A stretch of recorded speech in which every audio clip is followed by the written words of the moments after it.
And yes, it seems to the Tories raising more cash for the NHS. But overhanging everything is the frailty of Theresa May's Commons position, leading to the Brexiteer Dan Hannan calling this week for a general election in the autumn to break the logjam. Another election. Oh joy, it's good to be back.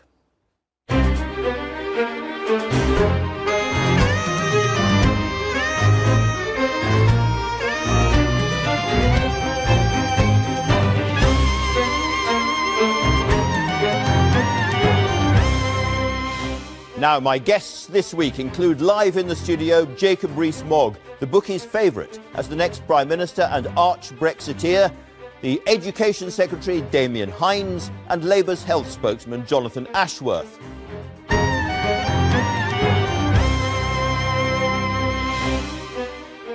And in the week of Harvey Weinstein's arrest, I'm joined too by Ben Chaplin and Shauna Kerslake, stars of a cracking new play about exploitation and misogyny in the music business.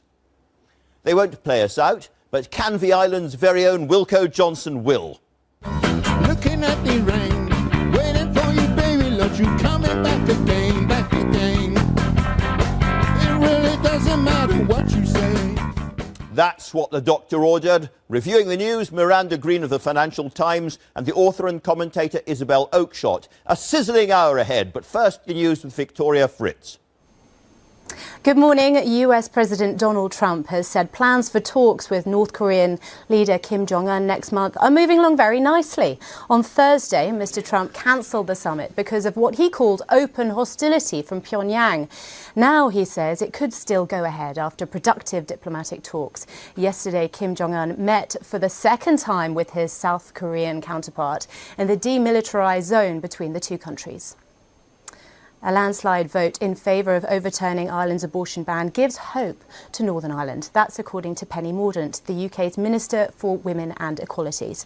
2/3 of voters in the Republic of Ireland backed plans to remove a constitutional ban on abortion in almost all circumstances. It sparked calls for the issue to be reassured and reassessed in Northern Ireland, where laws are much stricter than the rest of the UK. England could get more national parks after the Environment Secretary Michael Gove announced he's launching a review into the country's natural landscapes. England has 10 existing national parks, including Dartmoor and the New Forest. Writing in the Sunday Telegraph, Mr Gove said the time is right for a review, nearly 70 years on from the creation of the first national areas. A group of MPs says that the bank RBS, which is majority owned by the taxpayer, has failed to appreciate the impact of its decision to close dozens of branches in Scotland. The Scottish Affairs Committee described the move as a devastating blow for communities affected. It urged the bank to halt plans to axe up to 62 branches. RBS said that the closures were irresponsible to the increasing numbers of customers using mobile and online banking. Liverpool's dreams of becoming European champions for the 6th time came to a crushing end last night when they lost 3-1 to Real Madrid in the Champions League final. The Spanish side have won the tournament 3 times in as many years under the manager Zinedine Zidane. Welsh international Gareth Bale scored twice, with Liverpool's top scorer Mohamed Salah forced off by injury midway through the first half. And that's all from me. The next news on BBC One is at 1 o'clock. Back to you, Andrew. Thanks very much indeed. Lots to talk about in the papers today. The Irish referendum still dominating front pages. There's the Observer and there's the Sunday Times with a British take on that. We're going to be talking a lot about that. That's the question of whether this will now be extended to Northern Ireland, despite the DUP's strong views on the matter. Celebrating Irish women on the front of the Sunday Telegraph as well, but also that story you heard on the news, Michael Gove planning a new wave of national parks, very, very active as Environment Secretary. Finally, there's the Mail on Sunday. Mr Rees-Mogg, who's coming in later on the show, moves in on number 10. That's one of those headlines you have to read very carefully. It might suggest that he's arriving in number 10. Not true. He is buying a house quite near number 10, a rather different matter. So an awful lot to talk about. Miranda Green, let me start with you and the Irish referendum, by and large regarded by the British press as an unalloyed good. Well, that's right. And actually, they've gone to town with their photographs of the Celebrating Yes campaigners. and lots of Leo Varadkar, the Irish Taoiseach, talking about this as a moment where Ireland, in his words, comes of age and looks reality in the face. And this Sunday Telegraph has done this nice double-page spread here, but it's got a very interesting piece by Ruth Dudley Edwards, which talks about the history of the Catholic Church having a grip on Irish society and how that's been changing over the last few decades. And this is like a moment in that ongoing story. It's going to change the whole political mood on the island of Ireland for this to happen, isn't it? Well, absolutely. I mean, the Republic has lots of strengths.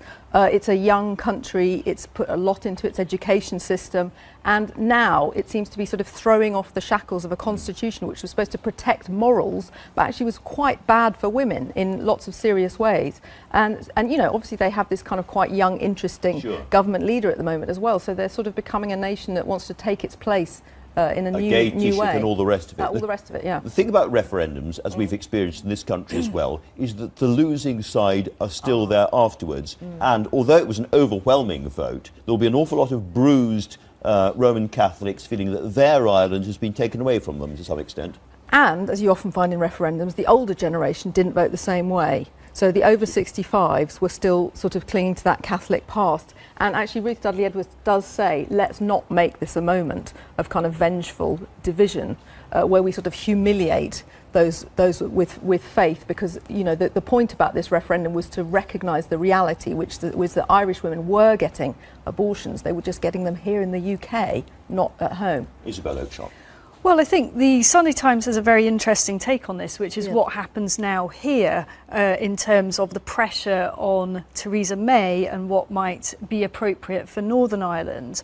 And I think that, yes, there will now be pressure to kind of in some way equalise these two regimes, but it's a really tricky one because legislation here, the so-called cut-off point for terminations is 24 weeks, which actually puts us way more relaxed than almost any other European country. So the Republic of Ireland is only going up to 12 weeks, we expect. So where would that fit in with Northern Ireland if there were to be a change? There's a huge political problem for Theresa May as well, which is that she relies on the DUP. They have very strong and clear views against the liberalisation of the abortion laws. And this suggests that leading Tory women are going to revolt in the House of Commons and impose a change on abortion on Northern Ireland, which would threaten the entire government.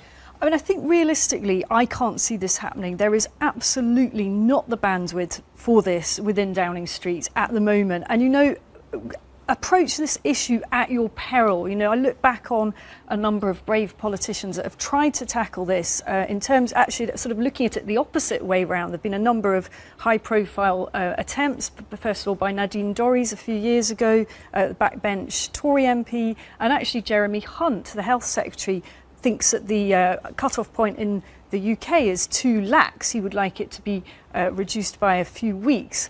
And those politicians have been absolutely pilloried for their attempts to do anything with abortion legislation. So I think Downing Street will run an absolute mile from this. It just shows why politics is such a difficult trade, because Theresa May has the election, has to do her deal with the DUP, gets a majority back in, and at no point would she have thought, but the trouble is, in 2018, the Irish are going to vote to change their abortion laws, and that is going to create a problem for the DUP in Northern Ireland, and therefore I better factor that in. No one would have thought that way.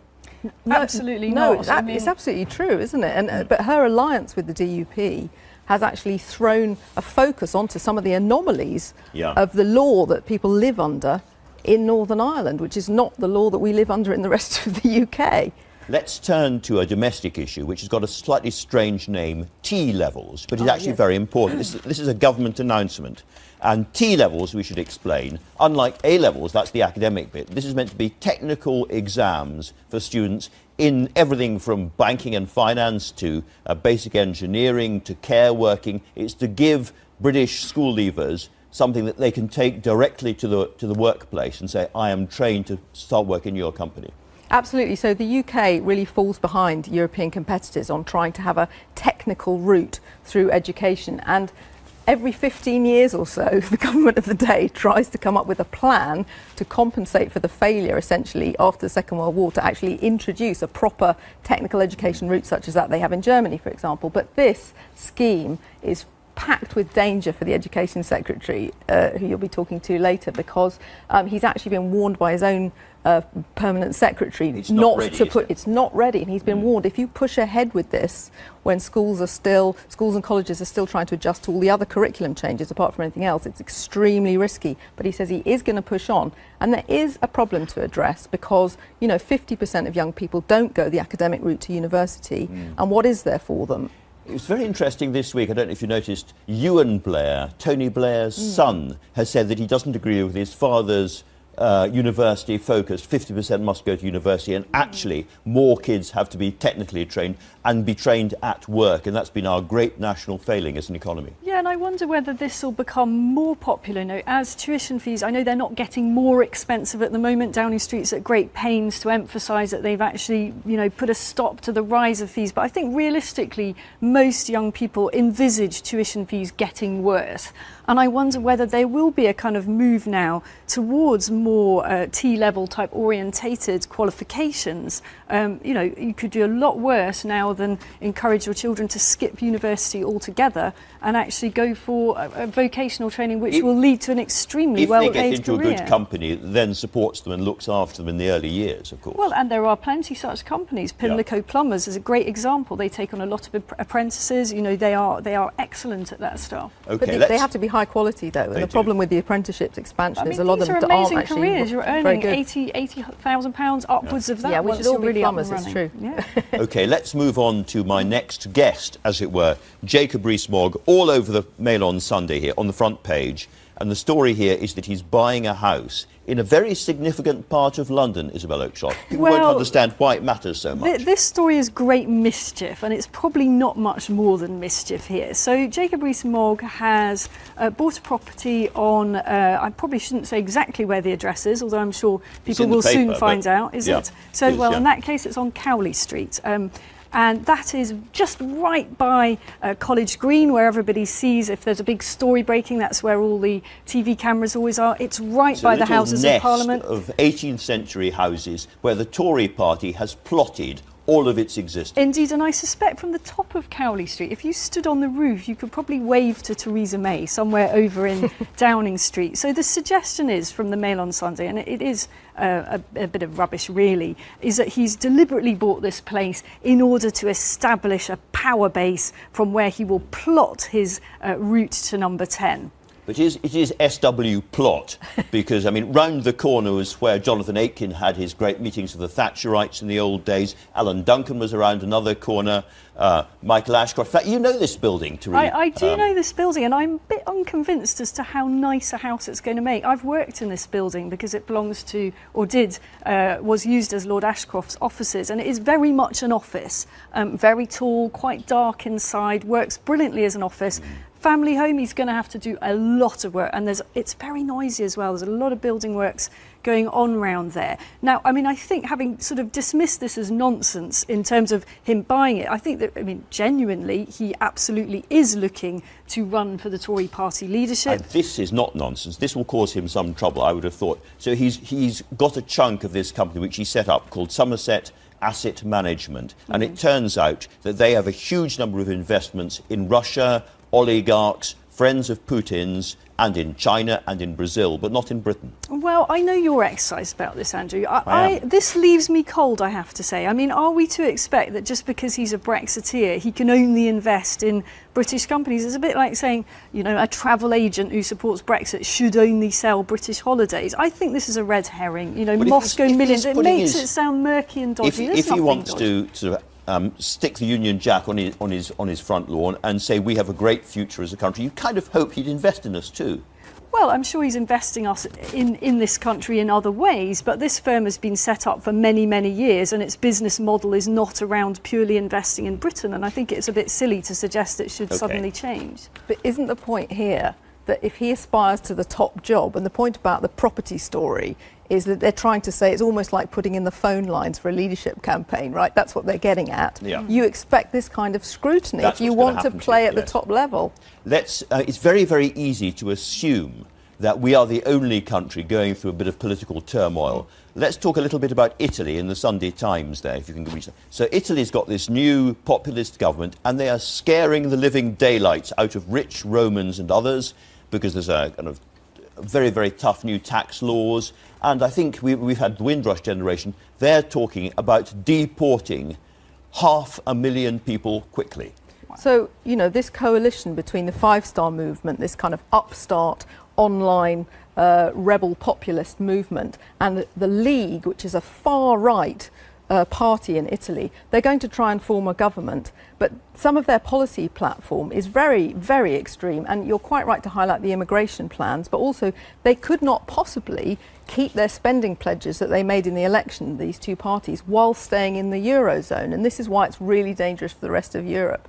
The Eurozone spending rules will not allow them to, you know, have a universal basic income, all of these other things. For Brussels, this, it's a huge problem for Brussels, and this story is all about the mood in Rome, where the elite is shaking, and elites are shaking everywhere. All very interesting. Thanks both very much indeed. And so to the weather. We have to talk about the extraordinary night many of us have tried to sleep through. 50,000 lightning strikes, apparently. It reminds me a lot of the year 793, when the Anglo-Saxon Chronicle explained that we were miserably afflicted by exceptional flashes of lightning and fiery dragons were seen flying in the sky. What this portends, I don't know, but it means that Thor is seriously hacked off. Over to Matthew Taylor. Matthew. Thank you very much, Andrew. It's not hacked off with everybody. This is the Highlands this morning, 27 degrees here into the afternoon. But let's talk about those storms because, yes, tens of thousands of lightning strike pushing up across the English Channel, southern counties of England, into the Midlands, parts of East Anglia and Wales. Whilst many of those storms have now faded, we've still got some pretty nasty ones around into North Wales over the coming hours, some just pushing across South Wales and the southwest of England too. But through the afternoon, there'll be a focus for a few showers really across East Anglia, the southeast, the Midlands, North Wales, maybe parts of northwest England and indeed Northern Ireland, but they'll be fairly well scattered. There'll still be the odd rumble of thunder here and there, but the majority through this afternoon will be dry, sunshine out in the south, feeling very humid, lovely day far north of England and Scotland, blue skies after the morning mist has cleared. The mist though is back across the eastern areas through tonight. That will push its way inland. The showers become very few in number, and after a very warm day in the Highlands of Scotland, a cool night to come here, whereas it stays fairly muggy into Bank Holiday Monday in the south. As for Bank Holiday Monday, well, a grey start across many eastern areas. That will burn back to the coast later on, so it does mean many inland areas will see sunny spells develop, best of which will be in the west. And whilst there'll be one or two showers around, very few indeed, Andrew. Most of you, believe it or not, on Bank Holiday Monday will be sunny and warm. Enjoy. So it's been a very rough week in Brexit negotiations. Brussels has said no to our involvement in the Galileo satellite, no to our staying in the European arrest warrant, and above all, no to any all-British customs union answer to the Irish border. Many Brexiteers fear we are getting hopelessly bogged down. I'm joined now by Jacob Rees-Mogg, our next Prime Minister, say the bookies. Welcome, Mr. Rees-Mogg. Good morning, and it's so nice to see you back. That's very kind of you. You said this week that you were seriously concerned as to whether the government actually wanted to leave the EU. Why did you say that? Well, a lot of compromises have been made during the course of the negotiations. The government agreed to the EU's timetabling of the negotiations, agreed to a very large amount of money, and agreed to a transition period that included some things that we were told wouldn't be agreed. So on our side, we've made a huge number of compromises, and on the other side, as you've just listed, nothing has come in return. And that makes me concerned that it's all very one way. But you've gone beyond that. You've said the government itself may have lost the will, in a sense, for Brexit. Because it's difficult. And I was concerned that the withdrawal bill didn't seem to be coming back. That's now changed, that will come back in the middle of June. And I'm reassured in the last week. I think the government has made it clear that it is still committed. But there are concerns, inevitably, at the way the negotiations are proceeding. And we've heard this week that the Cabinet has apparently agreed that as a backstop to the Irish border issue, if nothing else can be agreed, we might stay in something very, very like the customs union for years ahead, 2022 or beyond. Would that be acceptable to you? That's a real problem because the customs union on its own does not solve the seamless border issue. If you go and look at the Turkish border, which because is in a regulatory customs union. alignment. Absolutely right. You require regulatory alignment as well, and that means the single market. And so if we were to stay as a rule taker, as a vassal state, for an indeterminate period, that I think would not be delivering on Brexit. And if you offer a backstop that is more attractive than anything that you're likely to negotiate from the other side's point of view, the backstop ends up becoming the front stop. So it's not acceptable. We're running out of options on the Irish border at the moment. You've suggested two things. Can I ask you, first of all, do you think that John Thompson, who's head of the HMRC, is still a very capable man? I do think he's a very capable man. Whether his figure of £20 billion for the cost of administering Max Vac is right, I don't know. That would be 5% of our combined EU trade, and it seems a very high figure and much higher than other countries, or than what we're already doing. That, bear in mind, if it's like that, or anything like that, it puts Max Vac impossible. Well, I think you want to go back to looking at how we deal with goods coming into Southampton, and how that is managed by HMRC, the very low level of inspections. Most inspections are done on food, and other inspections are intelligence-led. As food standards in the EU will be ones we're completely comfortable with, that level of inspection won't be needed. So I think you want to go back to where you're already doing it, and already doing it successfully, and apply that. And I think actually both Max Vac and the customs partnership have been a tendency to overcomplicate things. So there are problems with both of them. When it comes to the Irish border, you have said there is another answer, which is simply, if they are not going to negotiate seriously with us, we politely and courteously say thank you very much, and we walk away. The trouble is, that is illegal, isn't it? No, it's not illegal. What makes you think it's illegal? Under the World Trade Organization rules, which we would certainly have to sign up to after leaving the EU, then if there is a customs union on one side and us on the other, there has to be a border, and if there isn't, every single member of the WTO could take us to court. It's 160 countries. Hold on. You're confusing two things, if I may. You're confusing a border with a hard border. There already is a border. There is a border for excise duties, there is a border for currency, and there's a border for currency, among other things. Right. But if you look at Article 24 of the General Agreement on Tariffs and Trade, that has two exemptions that may be useful. One is for dealing with contiguous countries, and the other is in establishing a free trade agreement with a group.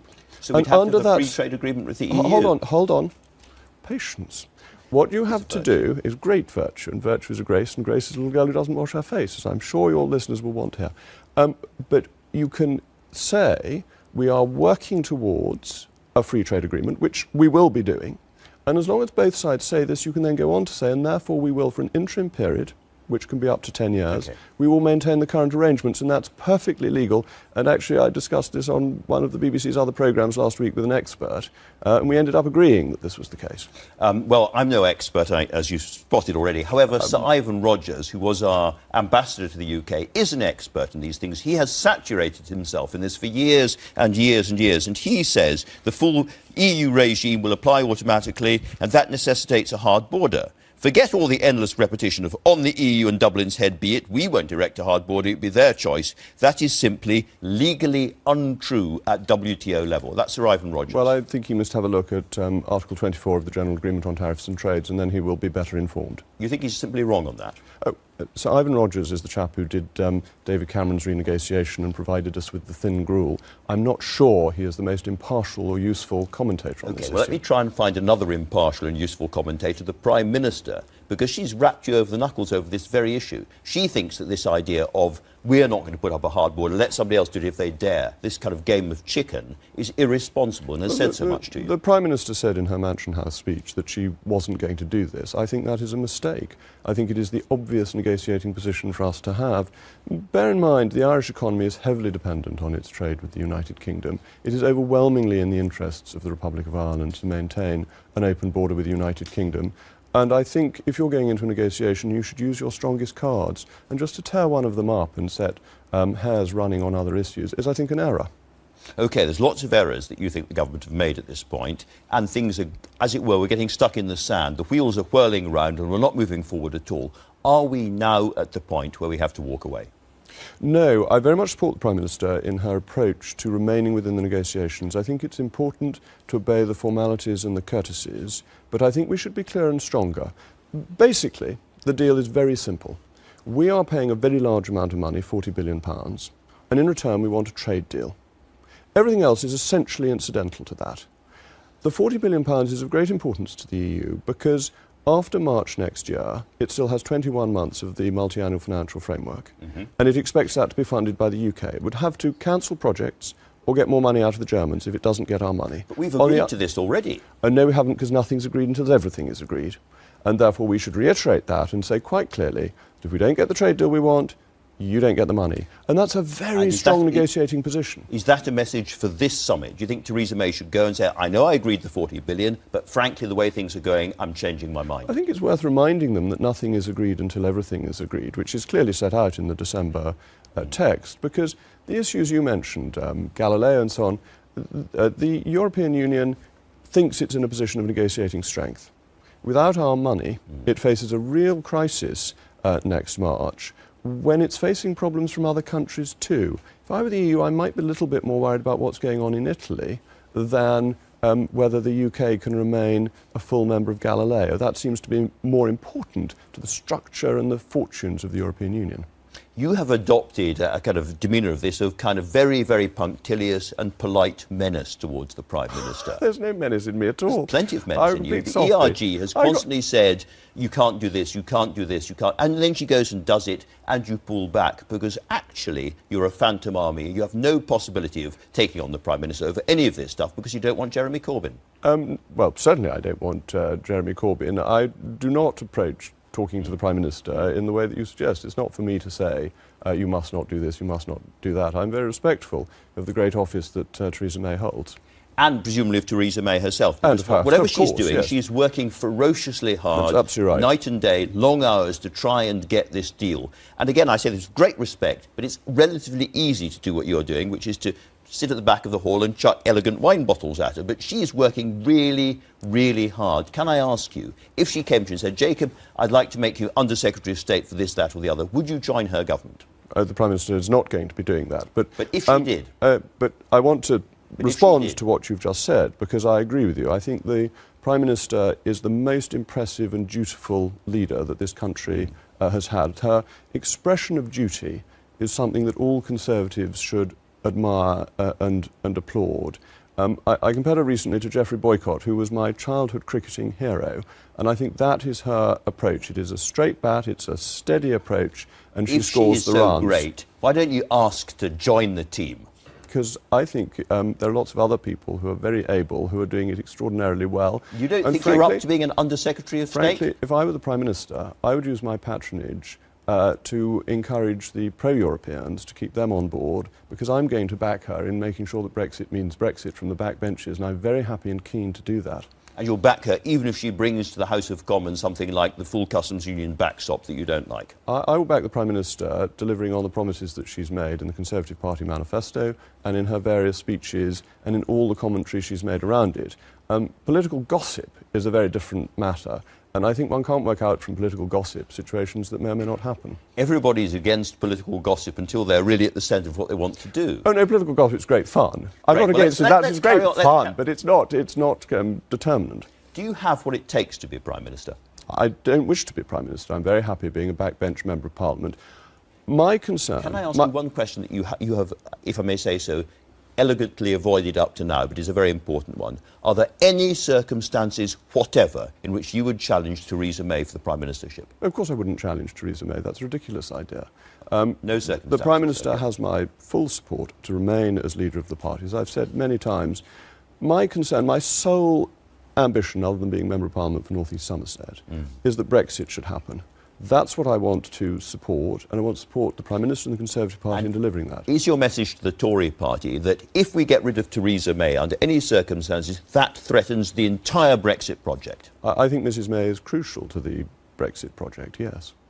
Can I ask you about the story in the Mail on Sunday today? It's not quite political gossip, because Somerset Asset Management, which you set up, has invested very, very heavily in a whole series of Russian investments, oligarchs, friends of President Putin's. Now, just at this moment, when we are in such a difficult situation with Russia, do you think that's a kind of patriotic or happy thing to be doing? I no longer run Somerset Capital Management's investments, and that's important to know. Somerset Capital Management is an emerging markets investment management company. We manage clients' money. It's not our own money, it's clients' money, and they have asked us to invest it in emerging markets. we have a fiduciary duty to them to invest it as well as we can in businesses that we think will do well, subject to the law of the land. And that is what we do. We can't run our investments on my political opinions. I think we should be much tougher on Russia. I think we should impose the level of sanctions that America has imposed on Russia. Isn't it awkward to be making so much money from these investments while at the same time disapproving of them? You misunderstand how investment runs. No, I don't. I understand exactly. No, I think you have moral authority. No. You have moral responsibility, at least for the money that's coming into your bank account. You're assuming I make money from these investments. I don't. These aren't my investments. They are our clients' investments, who are mainly You make money from Somerset Asset Management, which makes money from these investments. Ah, but that's by second degree. Yeah. That our job is to invest in emerging markets for our clients and using their money. We have to do that as well as we can under the law. We would be opening ourselves up to legal actions if we decided that my political opinions should influence the investments. That would be quite improper. In the new world after Brexit, we are going to have our new alliances which will matter very, very much to us, and above all with the United States. When you've seen what Donald Trump has said about what he wants to do in terms of pharmaceutical prices in the UK, he and his Secretary of State have said in terms they want to make British consumers and British patients pay more so that American patients can pay less. Do you not think that we are, as it were, taking back control from one side and losing it in another direction? No, I don't. That Donald Trump is a very interesting political figure. And if you look at what he has said, he has made these very strong statements in what he sees America's interest to be. And then, as we're seeing with the Chinese recently, he then negotiates deals that leave everybody happy. So I think we're in a slightly weaker position than the People's Republic of China. Of course, we're not as large an economy as the People's Republic of China. That's absolutely correct. But we are the US's closest ally. That has a certain weight to it. We are an important support for America and its global interests. And that again gives us as a counterweight to China, which is very often not of the same interest as the United States. That gives us a degree of influence. And I think the United States as a country, it both makes sense for us to work with and one where we have a lot of commonality of interest. Jacob Rees-Mogg, thanks very much indeed for talking to us today. Now, in the week that Harvey Weinstein was charged by the police in Manhattan, a new play by Joe Penhall has been gripping London audiences with its story of a powerful musician and his brutal treatment of a young woman singer. In Mood Music, Ben Chaplin plays a rock star turned record producer who is accused of stealing a younger star's music and of using his power in the industry to silence her. Ben joins me now, along with Shauna Kerslake, his co-star. Welcome to you both. How are you? Hello, thank you. Welcome. And I must start off, Shauna, because, of course, you are an Irish woman. I am. You were not able to go back and vote in the referendum, were you? No, unfortunately not. It really killed me, to be honest, that I wasn't able to use a postal vote either to vote. And yesterday when the result came through, I was watching all the videos. I was very emotional. And yeah, it was really sad that I wasn't there for like a huge part of Irish history. But I hopefully contributed on social media and Twitter and videos and hot press and things like that. So, as we all do. Yeah. All right. Ben, let's talk about this play, Mood Music, because we've seen so much of the kind of Me Too and post-Weinstein atmosphere in Hollywood, in television, all sorts of areas. But actually, the music business is probably the beating heart of the old sort of misogyny. Yeah. And you are the beating heart of the old misogyny in this play. In this play, yeah, let's say that. I don't know what to say about that. I don't know how to answer that. Well, let's just talk a bit about your character, at least. Who is he based on anybody in particular? I don't think so. I think he's a fictional creation of Joe's imagination, probably an amalgam of experience and imagination that he's, created this sort of... It must be a great role to play. He's the ultimate swaggering jock musician. Yeah. Do you think I'm jockey? That's nice. I think that's something I just bring naturally, Andrew. I don't think Joe wrote that at all. Yeah, but I'm glad you noticed the swagger. I think I started to introduce a bit of a limp to it as well. Did you notice that at all? Which I thought was a sort of nod to Richard III kind of thing. But of course, Kevin very Spacey subtle. on that very same stage not that long ago. Well, there you go. Yeah. I think this play is both prescient and topical, but it was written before the Weinstein episode. Before it was written and programmed before. The Weinstein allegations, yeah. Shauna, your character is a very, very talented Dublin musician who comes over here hoping that this great, great musical figure is going to help her career. Just tell us a little bit about what happens to her next. yeah, she's working with her idol and her dad's idol. Then it's kind of, they make a hit record together, and it's basically the battle over who owns the song. So I found it very timely with autonomy and like bodily autonomy and everything that was going on with Ireland. But with your work, who owns? If it's a collaboration, which piece, who owns what? You know, so dissecting that really.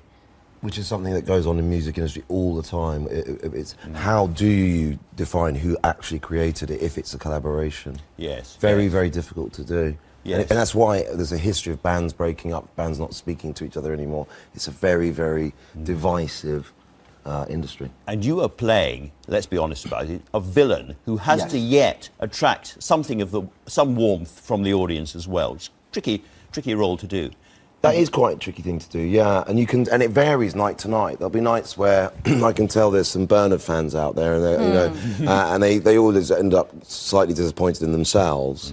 But it depends on night to night. And I think my character, a lot of people are saying, "Oh, you must hate him," and it's like, no, it is that thing where there is part of her that thinks, "Oh no, we have a good relationship, we love each other." And just very quickly, you had the same experience in Apple Tree Yard, of course. A lot of people will remember you playing the sod in Apple Tree Yard. I was talking to another actor who said, I'm going to be attacked in Waitrose about a similar kind of role the next thing. Did you get any kind of pushback after that? No, I mean, the slightly scary thing about it, Andrew, is that it seems to me the nastier the character you play, the sort of more people like you in the street.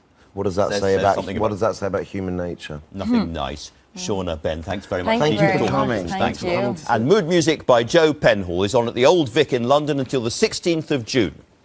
Now then, a leading think tank said this week that to keep the NHS afloat, each British household would need to stump up £2,000 extra a year. There's plenty of rumours about how a big new Tory offer to mark the 70th anniversary of the NHS might be funded, but it looks like Labour might find itself overtaken. I'm joined by Labour's Shadow Health Secretary, Jonathan Ashworth. He's announcing 5 key tests this morning for the NHS. Which is the most important one, Jonathan? Well, they're all important. That's why they're key tests. But there's 5 of them as well. We've only got limited time. I appreciate that, Andrew. I think there's a number of fundamentals that need to be tackled to safeguard the NHS for the future. Funding is clearly one of them. I mean, the NHS has gone through this huge financial squeeze. Well, let's and stick cutbacks. on funding then, if we can. You must be delighted about these stories coming out that the Tories are going to increase real terms spending on the NHS by something like 4% a year. Well, we'll see where we actually get to, because it looks like Philip Hammond is pushing back on that. I mean, we've been calling for more money for the NHS. Last year at the general election, we'd have allocated an extra £45 billion to the NHS and social care across the Parliament. And when the NHS has been going through this massive financial squeeze, when it's cutting, 16,000 beds have been lost in the NHS over the last 8 years, it needs more investment. But there's other things that need to be done as well. Well, before we come on to those, let's, as I say, stick on the investment. We could have a very predictable conversation, you and me, where you say things have been terrible under the Tories, and I say, yes, but what would you do? And we go round and round in circles. Let me just stick on the money side, because this 4% is being hard briefed at the moment. Now, we'll see what happens, but that is considerably more than the 2% that you were offering at the last election not that long ago. According to the IFS, it would be 2% real increase a year under Labour, 4% under the Tories. They're overtaking you, but rather dangerously, not on the right, on the left. Well, in cash terms, the NHS and the social care sector would be getting an extra £8 billion this year if we'd have been in government, which would be a substantial increase. We'll see where the government get to. Now, we were prepared to put up taxation to fund those NHS and social care spending looks commitments. like they're going to do the same. Well, are they? Because I'm not so sure. Because I'm not sure if Theresa May commands the confidence or indeed the respect of her backbenchers to get taxation changes through Parliament. So if it's not going to be taxation, is it going to be cuts elsewhere in public expenditure? The IFS said... Or, as you would advocate, borrowing. No, we said we'd put up taxation for the top 5% of earners to fund our increase in NHS expenditure. Is this government going to put up taxation? Is it going to expand borrowing, or a defence sector, the education sector, the police sector going to be cut back to fund its NHS commitments? Very simple question. When the Conservatives finally announce what they're going to do, probably in early July, time of the 70th anniversary. Will you match it, or will you go beyond it? Well, we will scrutinise it carefully because... So you're not even prepared to say you'll match the Tory spending on the NHS? We don't know what they're going to say yet. In 2015, they told us they were delivering an extra £10 billion for the NHS. When you scrutinise the figures, it turns out it was nowhere near that, because they were cutting the public health budgets, they were cutting the training budgets, they were cutting the infrastructure budgets. So we'll have to scrutinise it carefully. Do you accept that Labour needs to offer more for the NHS than it's offering now? Well, we need to offer, which is what we are offering, a long-term plan, because it's not just about... Do you need to offer more money than you are offering now? We're offering a substantial amount of money, but we also... Do you need to offer more money than you're offering now? We are offering a substantial amount of money, 45 billion extra, but we also need to look at the structures of the NHS. I don't want to go all Emma Barnett, but you're not answering my question. You would never... You're not going Emma Barnett at all. One more time, do you accept that the Labour Party needs to offer more for the NHS than it is currently offering? We're offering substantial amounts of money now. When we come towards a general election, we will come out again with our revised spending plans for the NHS. And I am very aware that the NHS over the next 10 to 15, 20 years needs substantially more than what the current projections from the government are suggesting it will get. So as we get closer to a general election, You're not promising any more money than you're offering at the moment. Because I'm not the Shadow Chancellor, am I? And I can't write the Labour's financial plans live on air. We both know, whatever party's in power, there is a problem, which is people want the NHS, but they don't want to pay more taxes for it, to put it brutally and perhaps unfairly. But we're prepared to put up tax for the NHS. Are the Tories prepared to put up tax? So the question that's being discussed on the Tory side, and I've asked you about before as well, is the possibility of an earmarked NHS, a so-called hypothecated NHS tax. Are you against that? There's two things. There's a soft way of doing it. You put up a tax rise and you hypothecate the yield from that tax rise. That's essentially what we're saying. We're prepared to put up taxation to fund the NHS, but a separate NHS tax, which will peak and trough with the economic cycle, is not a sustainable way to fund the NHS for the long term. But if I may, there is an important point about... You quite liked what Gordon Brown did when he earmarked an NI, or a national insurance rise, for the NHS. Yes, I did like that. So I did like that because he was hypothecating the yield from that national insurance rise, and he was prepared to put it. Tories voted against it, of course, and said the NHS was a Stalinist creation at the time, but he was prepared to put up tax to fund the NHS. We, the Labour Party, are prepared to put up tax on the wealthiest of earners to fund the NHS. I'm not convinced the Tory Party are. But I must make this point, as well as dealing with the funding, the structures are so fragmented. I'm glad you said that, because I want to go to the structures straight away, which is your leader, Jeremy Corbyn, has been absolutely crystal clear that the one thing that will not happen under a Labour government is private provision inside the NHS. Can I ask you, at what point, after a Labour government takes power, the last private hip operation or the last private knee operation will take place in the NHS? There's a distinction. The NHS has long spot purchased from the private sector for a hip or a knee when there's been a capacity issue in the NHS. And given at the moment that we've got rid of so many beds in the NHS, 16,000 beds, about 5,000 mental health beds, mental health services at the moment are increasingly buying beds for people in crisis from private providers. It's not ideal. I don't like it. So you would keep private provision in order to keep waiting lists down? Well, for instance. Our aim is an expansion of public provision. But I'm not ideological. I'm not overnight going to tell the NHS you cannot keep purchasing from the private sector when you've got patients in need. But what I want is a fully funded public NHS, so it doesn't have to rely on the private sector. That's the difference. Let me give you another example, which is really important in the NHS at the moment, which is AI and technology. Yes. Because an awful lot of people in the NHS think that the future is big data, and that's going to allow people to be treated much better in a few years' time than they are today. The problem is all the big data companies, all the data companies, are private companies. Would a Labour government continue to allow the NHS to work closely with people like Google and other private companies? The NHS has always worked for private companies. The NHS doesn't build its own ambulances, does it, and manufacture its own equipment. We've always bought from the private sector. And this is a really important point. There's these huge technological advancements coming down the line, from genomics to AI and the Internet of Things. You know, something like 45 trillion objects will be connected to the Internet of Things in the next 20 years. The money changes from the temple. You know, of course we're going to have a relationship, and I want these innovations in technology to be in the NHS. But the problem with the NHS at the moment is that the structures are so fragmented. This sort of endless competition and tendering between different elements of the NHS, that it's all sort of broken up, that it can't take best advantage of these great advancements. We need to move to a system of planning and partnership in the NHS and get rid of all the internal marketisation we've seen in recent years. OK, Jonathan Ashworth, one final personal question. Oh, my word. It's the music season, it's the festival season. Are you going to Labour Live? Go on. I may well go there. I may be doing the turn. I think you may have to go. All right, Jonathan Ashworth, thanks very much indeed. Now, coming up later this morning, after the first anniversary of the terrorist attack on the Manchester Arena, the city's mayor, Andy Burnham, is going to be talking to Sarah Smith. The Justice Minister, Rory Stewart, will discuss prison reform, and the Health Select Committee's chair, Sarah Wollaston, will give her views on keeping the National Health Service afloat. That is the Sunday Politics at 11 here on BBC One. And so to Damien Hines, the new Education Secretary. Lots to talk about. Access to Oxbridge, school budgets under pressure and much more. Let's start with Oxford, in fact. Since you were at Oxford and you're the Education Secretary, what is your reaction to the revelation about how few black kids are getting into Oxford at the moment? Well, morning, Andrew. It's great to see you back. Of course, I read that report from Oxford with great interest, and it's really important that we have the widest possible access to top universities, including Oxford. Now, to be fair, I think if you look at the proportion of young people coming into Oxford in that report and compare it to the proportion of the population that are from black and minority ethnic communities, they're actually pretty similar. But there were other things as well that have to be looked at. There's a real focus, I think, on parts of the country, and Oxford were rightly noting that you need to get more applications from the northeast and so on. So it's absolutely right, and there's a lot of money being spent on widening access to top universities, and it has to reach out to every ethnic group and every part of the country. Because your junior minister in charge of university, Sam Gimia, said there has to be a game changer when it comes to this. What is the game changer?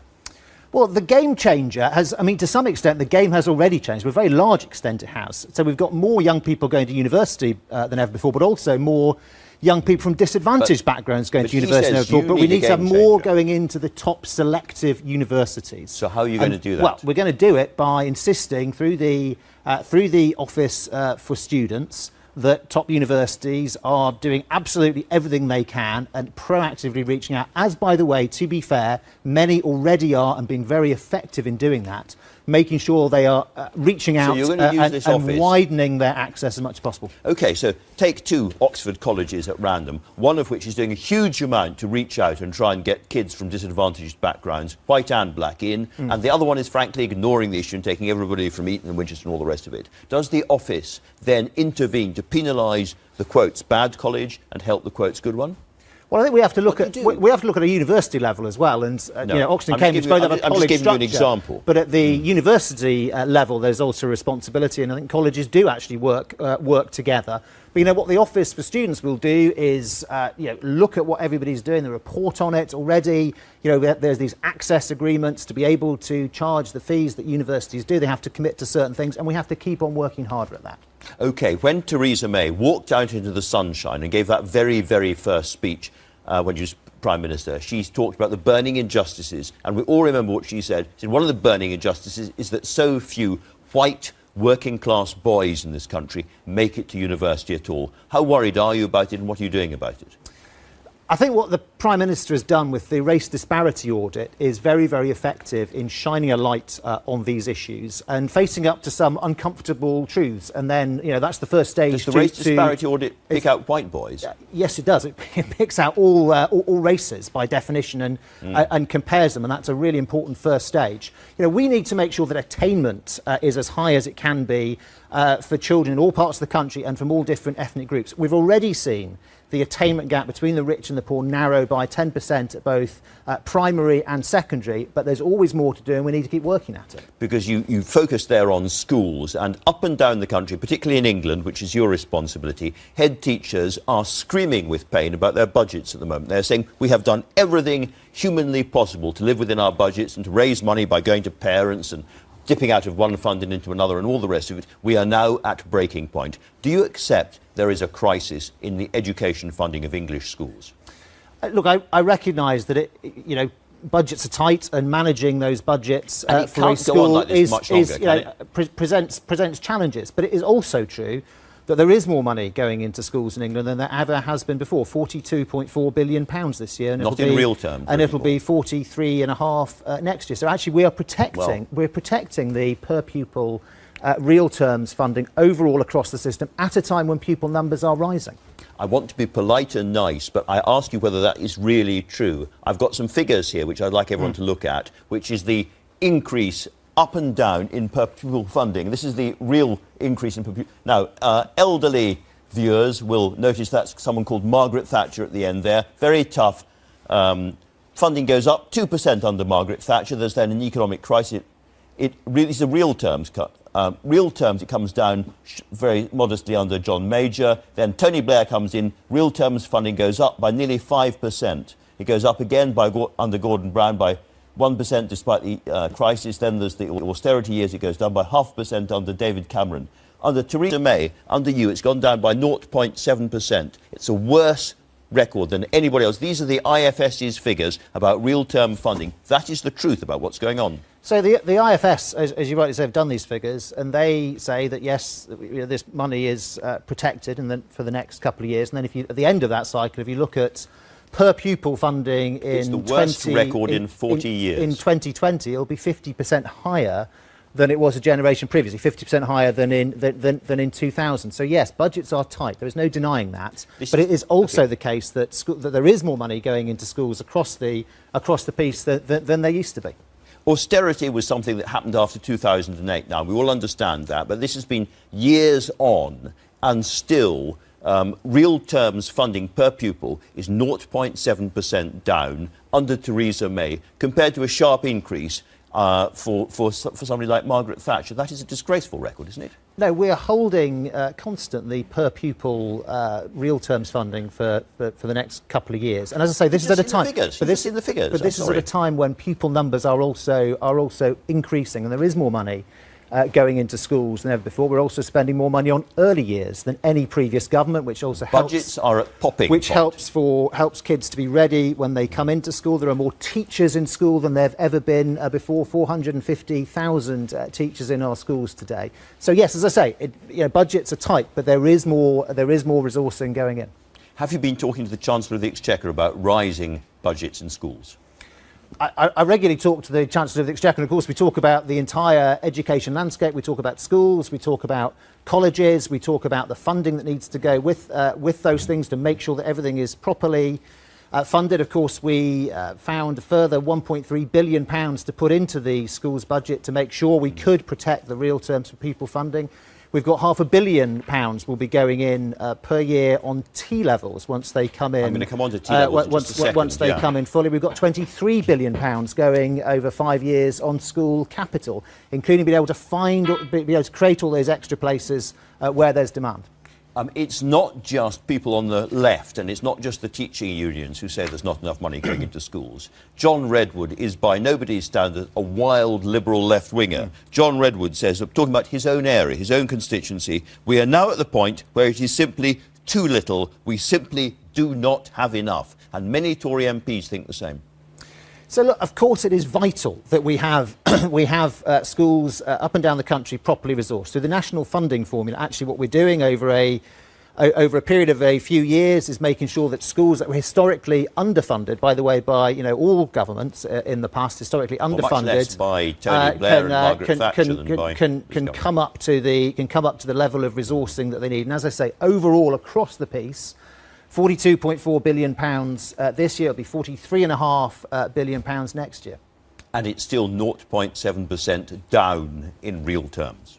No, we are holding. That's the IFS figures. We are holding per pupil real terms funding, and this is at a time when pupil numbers are growing. We're not going to get anywhere on this, so let's move on to T levels, technical levels, and you're announcing in great detail these today. Now, there's been a couple of quite worrying reactions in the newspapers today. One is from Professor Alan Smithers in the University of Buckingham, who's an educationist. He says parents should be wary of encouraging their children to take T-levels. It must be absolutely clear they will be of value to employers before kids risk their futures. Yeah, that must be absolutely clear. And look, this is a really big reform. It's a programme of change which will happen over a number of years, actually probably a 10-year period of reform altogether, but the biggest reform to our technical and vocational education for 70 years. And when we compared ourselves in this country to what happens in leading systems elsewhere, like Germany, like the Netherlands, like Switzerland, we have too many qualifications, too many courses of study, which can be confusing for young people and parents to pick their way through. Employers don't always have confidence in them. And we haven't been teaching enough hours per week, and we haven't had businesses nearly enough involved in designing those courses and making sure there's real workplace training. Let us have a genial, consensual moment of agreement that T-levels are in principle a good idea. Let's do that. And can I ask you whether you are pressing ahead too fast and worrying even your own civil servants that the system is not going to be quite ready when you roll it out?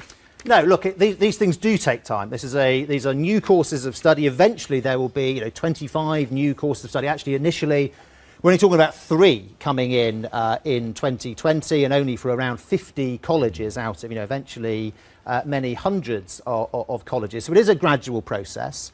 But here we are in May 2018.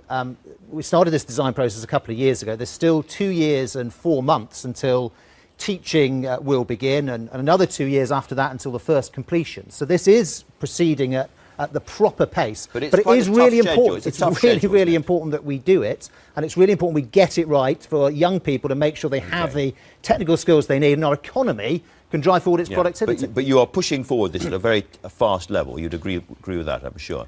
Can I ask you about one other thing, however, which is, would you personally be prepared to pay an extra £2,000, whatever it is, to help fund the NHS? Well, we are putting more money into the NHS. There's £14 billion going in. And of course, that does get funded out of people's taxes. We all rely on the NHS to look after our mums and dads and to look after our children. I think it's one of the best things about Britain. And I think everybody recognises that now we need to be putting in resourcing. And over time, with the ageing population, the chronic conditions, of course, the NHS will need more resources. Now, you've got a rival budget, of course, but do you think the country is in the mood to pay more taxes to save the NHS? I think there is a recognition that the NHS faces pressures today, and as I say, with the ageing population and chronic conditions and all the extra things that medicine can do, and the more drugs that are on the market than there used to be. No, I think everybody realises that over time it will be important to have more resourcing, and the government will come forward with a long-term plan for the NHS. Damien Hinds, thanks very much indeed for talking to me today. Now a look at what's coming up straight after this programme. Join us at 10 from Birmingham, where we'll be debating the brave new world of robotics and artificial intelligence. Could it create more harm than good? To help us, we've assembled a dazzling array of human intelligence. Lawyers, ethicists, human rights campaigners, economists, expert on and makers of robots and AI, and neuroscientists. See you at 10 on BBC One. A few years back, the guitarist Wilko Johnson was told he had terminal cancer and was given months to live. Not so. After surgery and treatment, Wilko, one of the creators of Dr. Feelgood, without whom we would not have had punk, is fit and back on stage with a new album called Blow Your Mind. From that album, here is That's the Way I